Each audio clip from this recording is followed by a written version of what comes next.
And here we go, the current lucky losers, which do include, and you have to say as well, well deserved for his valiant effort, Jonas Malachek for now is the current fastest of the three lucky losers, with Platzer as well, the German, who went a little bit under the radar in that race, but with two misses found himself just 6.1 seconds behind the time of Vitislav Hornig, finishing in 5th.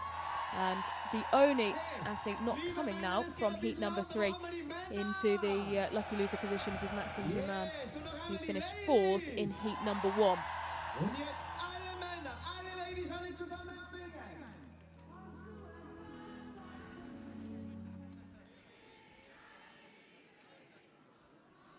Vladimir Ilyev looking very poised, this steely look on his face, and behind him one of the biggest characters in the sport, Campbell Wright. Scott, I looked at this heat and I thought this has to be one of the most fun lineups that you could imagine. Tommaso Giacomel, Emilian Jacquelin and Campbell Wright. This is really one of the reasons why we love Loop 1, seeing these three in particular. I mean, you can pick out a couple of other names, of course, through this. Disappointing to see Simon Eder not starting, but this could be a real exciting battle. Unpredictable. Again, you have Emilian Jacquelin, one of biathlon's most loved biathletes, and that's because he is audacious and he brings a lot of drama, a lot of tactics, and he is alongside two others who are similarly excellent, with Campbell Wright really coming to shine last year with silver medals at the World Championships. A top character as well as biathlete. When you look at Emilian Jacquelin, of course, in particular, in this lineup, the 30-year-old, well, he'd not won a sprint race on the World Cup until Kontiolahti at the start of last season. And his two wins on the World Cup last season were both in sprints. So maybe someone who's just learning to love the shorter format a little bit more. Isak Frey, great to see him on the start line here. Someone who, in terms of Norwegian up-and-coming talents, has been hotly tipped for quite some time. He wears bib number 50. As I think they're just shuffling everyone around with the absence on the start line of the very, very experienced Simon Eder. Roman Rees spent a lot of last season on the IBU Cup, but bookended his season on the World Cup.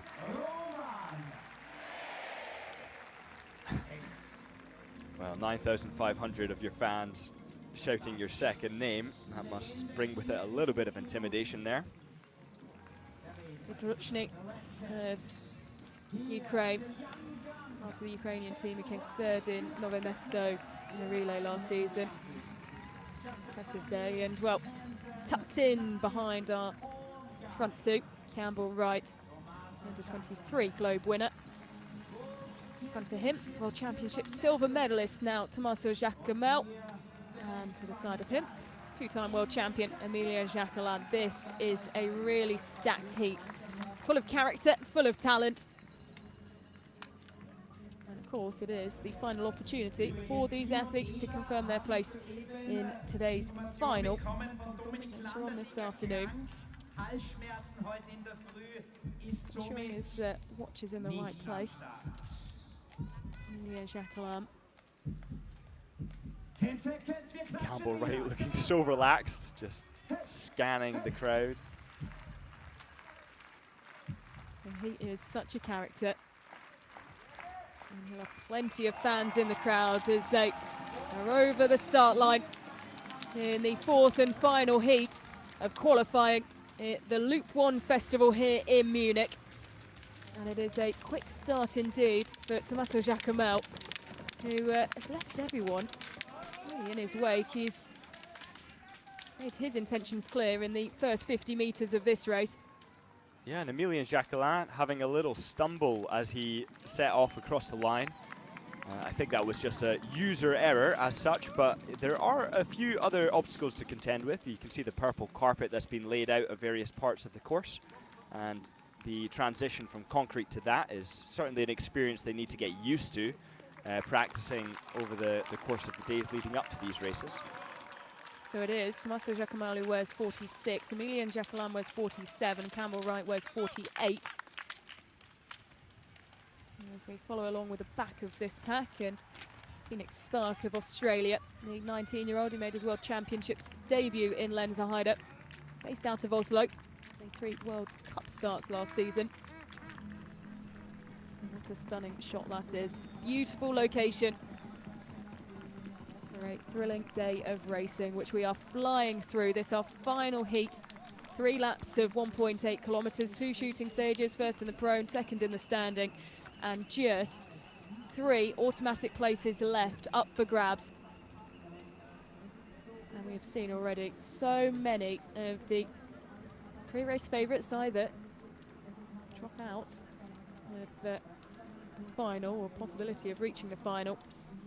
And we've had some nervy moments as well for Björn Sørlem in that last heat, really having to fight back.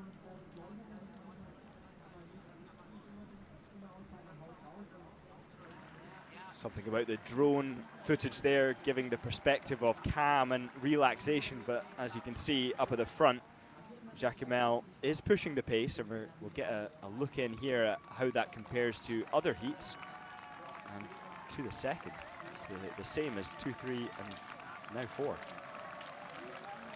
As they come through the 1 kilometre mark, Tommaso Giacomel leading, Campbell, Wright, and Jackland just stumbling on the start line, but is still within a second of Giacomel, the Italian leader. Isak Frey well up there,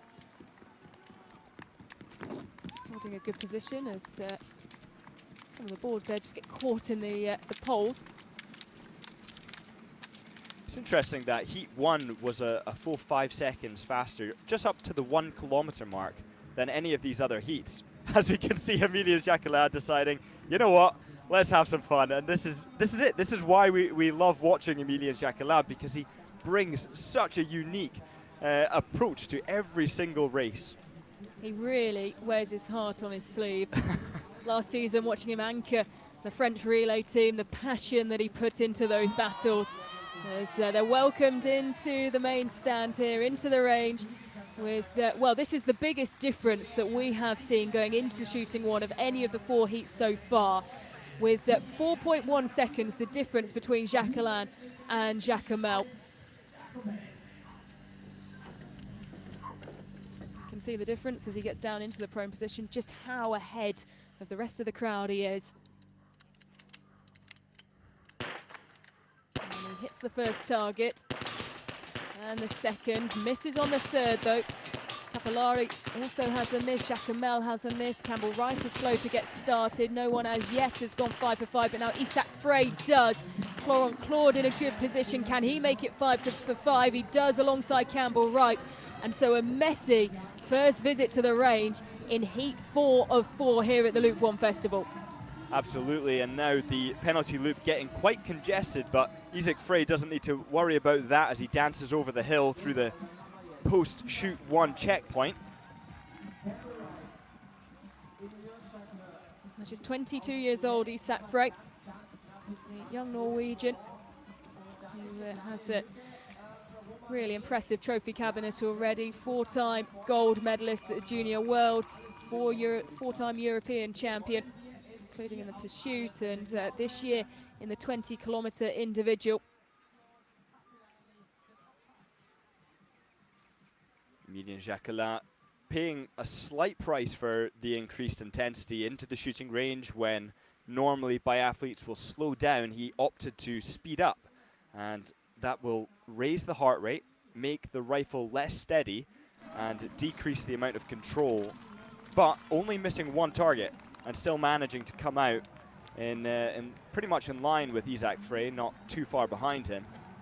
And there is the shooting of Isak Frey, like so many of the target cards that we've seen before. One just slightly close to going out. Very similar situation for Campbell Wright. That was his first shot, and four of the others then as close to centre as you can hope to get.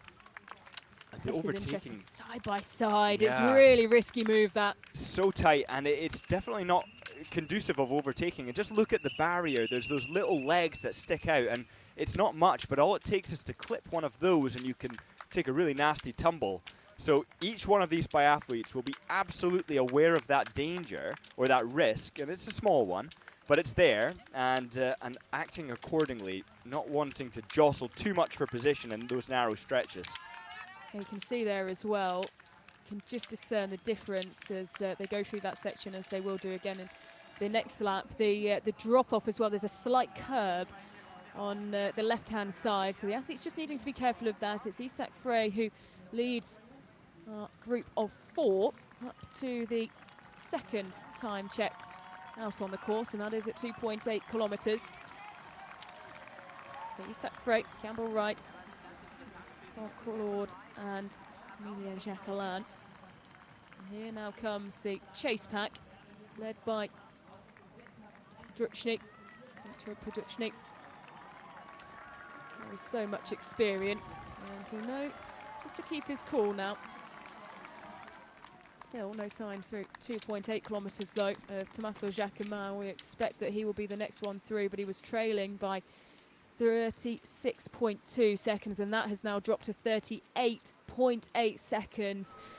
And well, you can see there, Scott, that things have just gone from bad to worse on the second lap for the Italian. Yeah, he skied fast on lap 1, and he is unfortunately not going to be able to close that gap. We did see Sorum come back from 3 misses and regain the position to one of the top spots, but no, it would take something truly miraculous, I would say at this point, for Giacomel to make a late comeback. He needs everyone else ahead of him really to drop shots here, and well, maybe more than one when you look at the time that he is behind, and he needs to shoot perfect as well, which is of course is a huge pressure when you've dropped 3 on the first. So into shooting 2 they come. Isak Frey, Campbell Wright, Claude and Emilien Jacquelin, the leading group of 4, but of course only 3 automatic qualifying places. How will things look after our second and final shoot? Rapid setup there from Isak Frey, and he gets his first shot away quickly and accurately. The first 2 go down. There's a miss for the third, but alongside him are a lot of misses. Jacquelin missing 3, only 1 from Isak Frey. Claude, he needs to get this next target. He does. That's 4 out of 5. And now the question falls to whether anyone in the latter stages can come back and get 5 for 5. Well, it is wide open now, because dropping shots as well was Campbell Wright.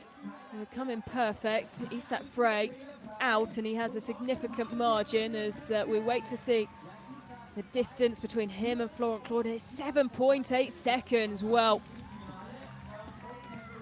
quickly round the loop was Campbell Wright though, and he hasn't been made to pay too much for just the 2 shots that he's missed. Podruchny has kept his cool and has jumped up to 4th. And Giacomel doing very well, getting 5 for 5, making me eat my words, and managing to get just 24 seconds behind. But it's a lot of work to do with a lot of hungry biathletes all searching for that lucky loser spot. Well, it's interesting to see the spread of shots there from Isak Frey, Scott. Yeah, miss low right, and 9 out of 10, nothing to scoff at. Florent Claude, another miss. It was low on the side of the right hand. Missing right, as it happens. Well, this is a good lap so far for Patrick Jakob of Austria, who has jumped up the order and really isn't too far behind Campbell right now. It'd be interesting to see when they come through 4.6 kilometres just what the difference is, but looking there, he'd really sprung out of that second shoot and was moving along with a huge amount of pace. This is Isak Frey, the leader, who's making his way around the bottom of the lake. A look over the shoulder, and well, there will be a look that gives him a lot of confidence, because he's opened up a big gap on Florent Claude, who will want to ensure that it is a great day for Belgium today. They already have 1 athlete through to the final. Can they make it 2? Here's Campbell Wright, who's fighting behind to ensure that he's not caught by a group of, as you put it, Scott, very hungry biathletes who know that this is their last opportunity. Yeah, and if you compare it, just leaving shooting number 2 to the other heats, in heat number 1, that was 8:21 seconds to get to the end of shoot 2. And for heat 3, it was 8:25. Heat 2 was much slower, sorry. And now for these guys, they're about 6 seconds behind that average, so have to do something special to get a lucky loser spot now. Well, here is Tommaso Giacomel, who has done so much hard work, but with 400 meters to go, just over, will it be enough? You can really see Florent Claude there fighting, struggling. It's not easy without any recovery on this course to maintain this level of intensity, frequency. And you can see the chase is really coming in very hot, and Giacomel managing to get from 24 seconds back to 19 seconds back.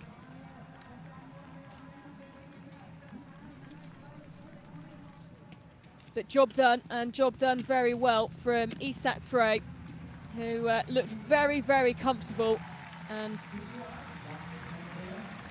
cruises through to the final, holding his own against some athletes who have a lot more experience on the top level of biathlon racing. Of course, he comes with excellent pedigree. Oh, Claude then behind Campbell, Wright, and Giacomel, well, as much as he pushed and pushed, unable with the distance that he had left, it was just not enough to make up the lost ground.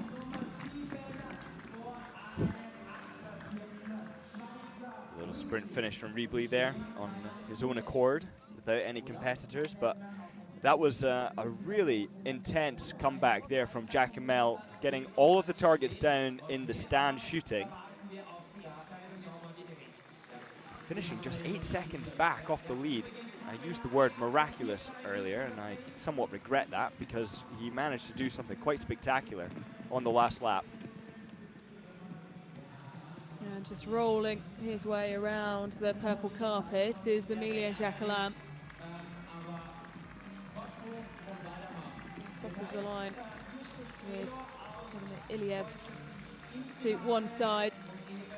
Not to be today. Jacquelin looking a little bit uncomfortable, is just gesturing there with a back arch that maybe there was a little bit of discomfort, and it does look, the way he's bending over there, that he might have an uncomfortable lower back. And yes, okay, for sure, there's something wrong with his back. That remains to be seen. So Jacquelin appearing to have some kind of pain or injury. And a slight wince, wasn't there, as he held his back, and there's a look back at the stumble, and you wonder if it just jolted anything there, Scott. Yeah, quite possibly. I mean, yeah, it's hard to know.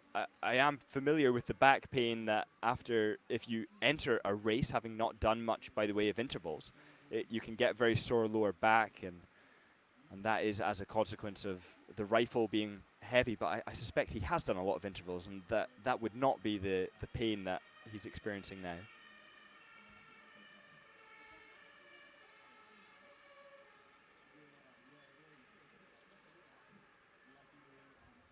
Well, great to see that expression from Florent Claude. The joy on his face, and he does cross the line in second, meaning that Belgium will have 2 athletes in the final. But it was all about Isak Frey in heat number 4, stamping his place in the final in impressive fashion, and that heat being one of the slower heats overall, meaning that we won't have any of the fastest losers coming from heat number 4.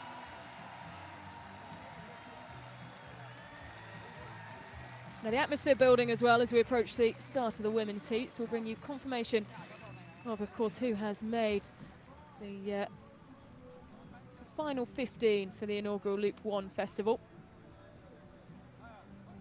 After we look at the confirmation of the results, the final results from the men's super sprint qualification heat number 4. Isak Frey with a dominant victory over Florent Claude. Campbell, Wright coming through for third, with Tommaso Giacomel just outside of the pace, and it seems that won't be enough for the Italian to break into the 3 lucky loser positions, with the heat number 4 proving to be, I think, is it just inside one of the slowest heats, not quite as slow as Heat 2, but not enough to contend with Heat 1 and Heat 3 for the fastest Isak, positions. how much fun was it to compete here today at this Olympic venue?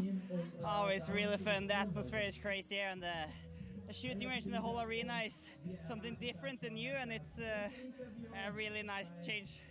Did you enjoy it? Because it's like, as you said, it's so much different from the winter competitions. Yeah, it's a bit more fun and intense competition, but also really tiring. You have to be really focused to even get through the race. So it was, but I'm happy with how it turned out. You did a great job. Now get some rest. Thank you. My legs are very sore now, but And rest is what the athletes will now have an opportunity to do before their final, which is the first to get underway later on this afternoon.